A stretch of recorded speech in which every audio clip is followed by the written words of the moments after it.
Student on our YouTube channel. Today we'll going to do a summary of Around the World in 80 Days. Okay, it's a 12 chapter novel that is Around the World in 20 Days. ठीक है, जैसे कि मैंने आपको पहले भी video में कहा है, पहले भी लेक्चर्स में आपको मैंने बताया है कि मैं जो नॉवल सेक्शन है उसका सिर्फ समरी पार्ट ही पढ़ाती हूँ, जस्ट बिकॉज क्योंकि मेरे लिए ये इम्पॉर्टेंट है कि आप लोगों को स्टोरी समझ में आनी चाहिए। स्टोरी क्या है वो समझ में आ गई उतना बहुत है।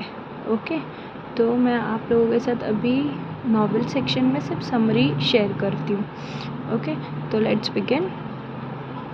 Around the world in 80 days, Jules Gabriel Verne 1828 to 1905 was a French novelist, poet and playwright.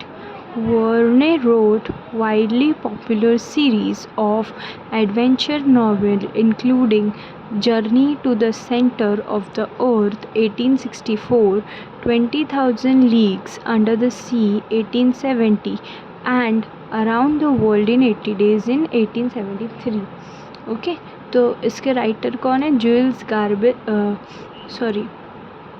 Joules Gabriel Verne. Okay, तो ये एक फ्रेंच नॉवलिस्ट थे और पोएट भी थे, साथ में प्ले राइट यानी कि जो ड्रामा लिखते हैं वो। ठीक है, दूसरी चीज़ ये कि अपने कुछ नॉवेल्स के लिए वाइडली पॉपुलर हुए, जैसे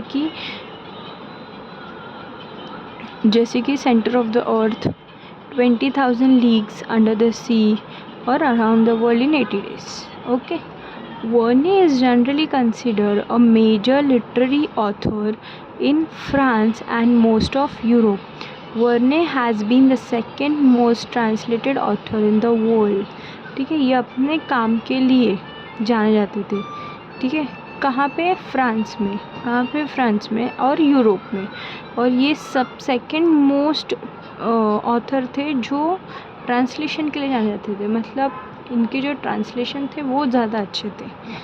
ओके, तो यहाँ पे कैरेक्टर्स दिए गए हैं।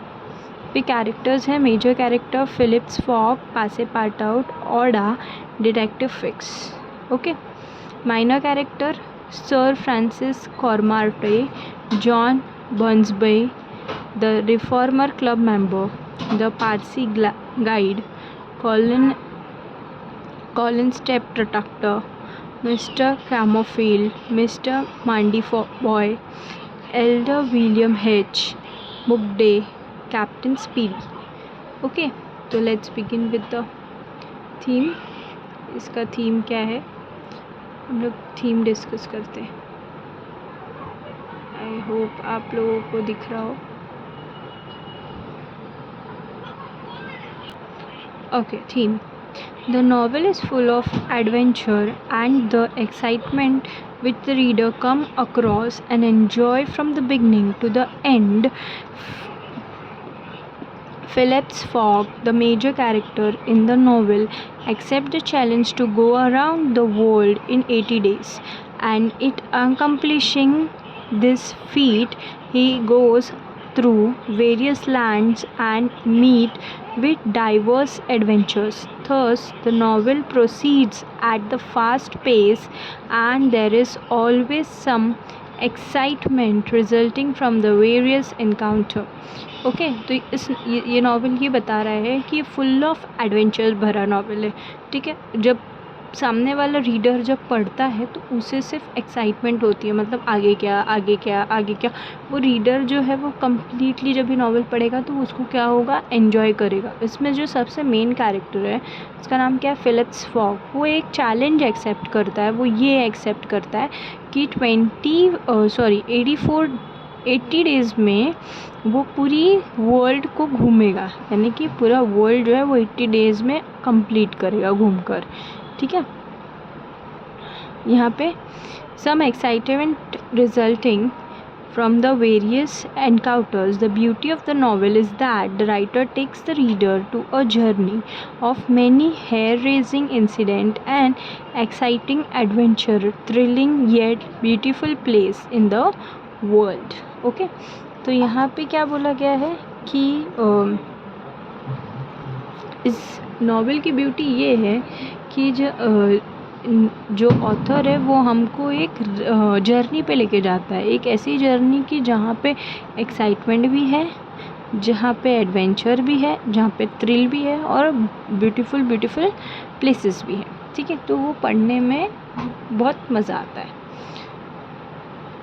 Okay, the most important feature of this adventure is time. सबसे इम्पॉर्टेंट फीचर क्या है? वो है टाइम। सबसे इम्पॉर्टेंट इसमें क्या है नॉवेल में? Time. It illustrate repeatedly that time is fickle and either. ठीक है, यहाँ पे रिलेट करती कि टाइम जो है वो क्या होते हैं?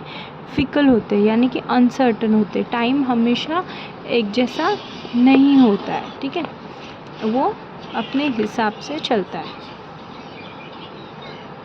ओके, वर्क्स और एंड अगेंस्ट टाइम। कभी कभी टाइम जो है वो अनसर्टन होता है, या तो कभी कभी वो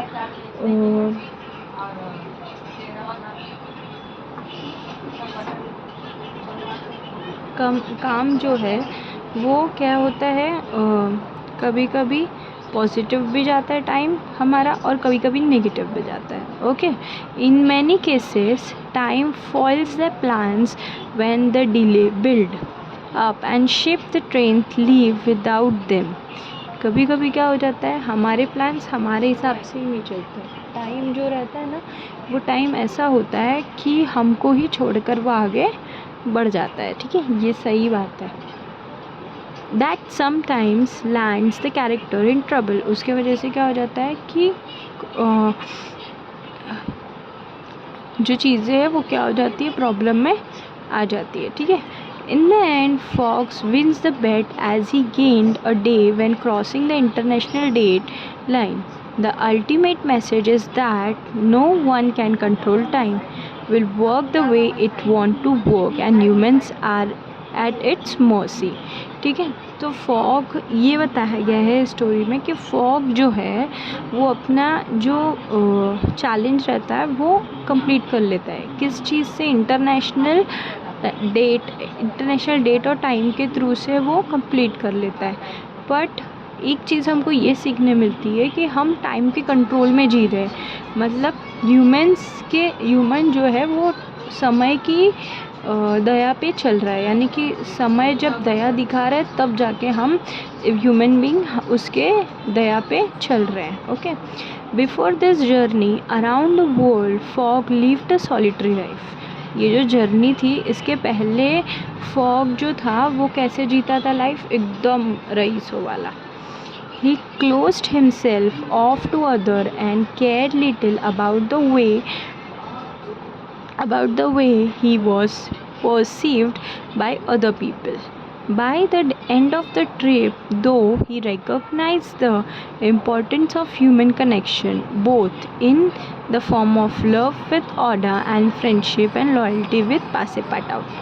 ओके, तो जब जर्नी ख़त्म होने आई, मतलब एट देयर क्लाइमैक्स बोल सकते हैं, उस पे आई, तब उसको ये चीज़ का रिकग्नाइजेशन हो गया फॉग को कि ह्यूमन कनेक्शन इम्पॉर्टेंट है, यानी कि हमको लोगों से मिलजुल कर रहना चाहिए। मतलब हमको कनेक्शन बनाना चाहिए, हमको रिलेशंस बनाना चाहिए, चाहे वो कैसा भी रिलेशन हो, चाहे वो प्यार का हो, चाहे वो फ्रेंडशिप का हो। चाहे ये फॉग का जो था, प्यार कौन था? ऑडा थी, और फ्रेंडशिप किसके साथ था इसका अच्छा बॉन्ड? पासेपार्टाउट। ठीक है, above all this new understanding and appreciation is the greatest thing he had gained from the trip के अलावा अगर उसको कुछ मिला है तो उसको ये चीज़ समझ में आई है, अंडरस्टैंडिंग, अप्रिसिएशन, और वो चीज़ें जो उसने सीखी है। ठीक है, though he has the opportunity to double his fortune. उसके पास ये अपॉर्चुनिटी थी कि वो अपनी किस्मत को मतलब ये कर सकता है, डबल कर सकता है। ठीक है, Fogg's motivation to embark on such a crazy adventure has little to do with the money। ठीक है, तो यहाँ पे फॉग को जो है इम्पोर्टेंस जो है वो चीज़ पता चल गई कि पैसे से ज़्यादा जो है ह्यूमन बींग्स भी इम्पॉर्टेंट होते हैं, ठीक है। On this adventure had little to do with the money, instead he want to preserve his honor and prove his worth to the men of the reform club, ठीक है। उसको ये दिखाना था कि पैसे से भी इम्पॉर्टेंट वो है जो मैंने क्या कमाया है, ऑनर, रिस्पेक्ट कमाई है। किसको दिखाना था, रिफॉर्मर क्लब के लोगों को, ठीक है। To show that he can do what he set out to do, उसको ये दिखाना था कि मैंने अपने माइंड में एक चीज़ बनाई है कि हाँ मुझे ये इस चीज़ को करना है तो मैं वो कर सकता हूँ, उसको ये शो करना था रिफॉर्मर क्लब के लोगों को। Fox spent nearly all his money along the way, showing that riches are not what he truly out for, ठीक है। उसने अपने सारे पैसे इस जर्नी में जो है वो ख़त्म कर दिए। क्यों? क्योंकि उसको ये दिखाना था कि पैसा इम्पॉर्टेंट नहीं होता है, ठीक है। For Phileas Fogg honour is more important than money, उसके लिए क्या है कि पैसा इम्पॉर्टेंट नहीं है बट रिस्पेक्ट इम्पॉर्टेंट है, इज़्ज़त इम्पॉर्टेंट है, ठीक है। Through out the entire trip fog and his group encounter various obstacles standing in the way, ठीक है। पूरे ट्रिप में बहुत सारे प्रॉब्लम्स आए। ऑब्स्टैकल्स मीन्स क्या, वो जो कठिनाइयाँ आती हैं, जो और कठिनाइयाँ आती हैं तो वो, लेकिन वो चीज़ देखने मिली कि वो लोग उस प्रॉब्लम से डील कर रहे थे, उस ऑब्स्टैकल्स में खड़े थे, ठीक है। This challenge allow them to use their quick thinking to come up with innovative solution to even the most complicated of problems, relaying the message that no problem is unsolved, ठीक है। तो इस challenge में वो लोग को ये दिखाने को मिला कि कोई भी प्रॉब्लम जो है वो बिना सॉल्यूशन के बना ही नहीं है। वो लोग ने क्या किया, अपने हर एक प्रॉब्लम को इनोवेटिव सॉल्यूशन से सॉल्व करते चले गए, ठीक है।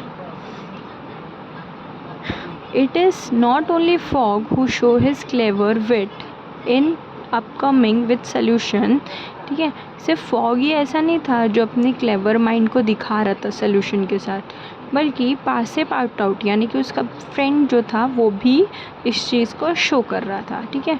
शो हिज इंजेनिटी इन मल्टीपल सॉल्यूशन, उसकी जो स्मार्टनेस थी, इंजेनिटी मतलब स्मार्टनेस, उसकी जो चीज़ें थी वो मल्टीपल सॉल्यूशंस में सिचुएशंस में वो उस चीज़ों को दिखा रहा था, ओके। आई होप आप लोगों को ये वीडियो समझ में आई हो, आई होप आप लोगों को ये स्टोरी समझ में आई हो, ठीक है। अभी नेक्स्ट वीडियो में देखते हैं हम लोग क्या सिखाती हूँ मैं। Till then keep learning, happy learning, bye.